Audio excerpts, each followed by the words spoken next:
Salom hurmatli obunachilar. Sizlarga bugun Zomin dam olish maskanidagi narxlarni, shart-sharoitlarni, turar joylarni tanishtirishga harakat qilaman. Videoga like bosib, obuna bo'lishni unutmang. Bugun 2025-yil 30-may kungi sanasi va shu kun holatiga bo'lgan narxlarni aytib o'taman.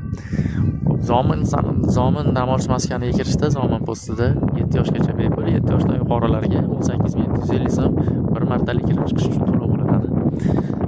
Mana bu Zomin dam olish sanatoriyasi. Sanatoriyada hozir mavsum boshlangani uchun joylar yo'q.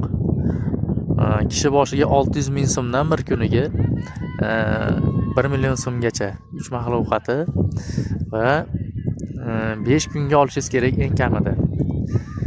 10 kun oldin bron qildirishingiz kerak hozir joy yo'qligi uchun. Mavsum 1-maydan 1-sentyabrgacha bo'lar ekan. Shu vaqt oralig'ida narxlar ham qimmat bo'lar ekan, ham joylar muammo bo'lar ekan. Mana bu ko'rib turganlaringiz 2 qavatli binolar, barchasi shu общежитlar, ko'pchilik shu yerda yotadi va dam oladi. Mana bu yerda tog'larda odamlar chiqib dam olyapti. Bu yerda 2 qavatli domlar va 4 qavatligi bor. Bitta 2 qavatli domda tualet, hammomi alohida har bir xonaning o'zida 2 kishilik, 4 kishilik joylari bor.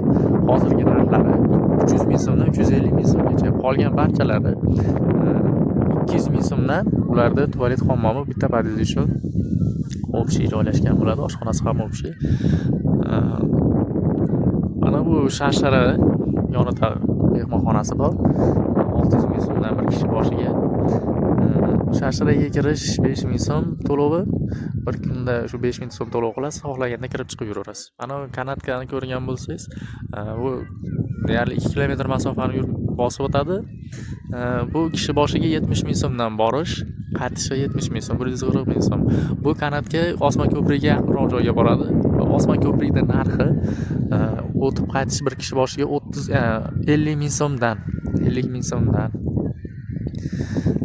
Ayniqsa bu yerda yo'l kiralar juda qimmat. 5 kilometr yo'lga ham 25 ming so'm, 30 ming so'mdan bo'ladi. Mana shu 1-maydan sentyabrgacha bo'lgan oralig'ida narx teng barobar oshadi. 1-maygacha 150 ming so'm bo'lgan xonadonlar 300 ming so'mgacha chiqib ketadi 1-maydan so'ng. Qolgan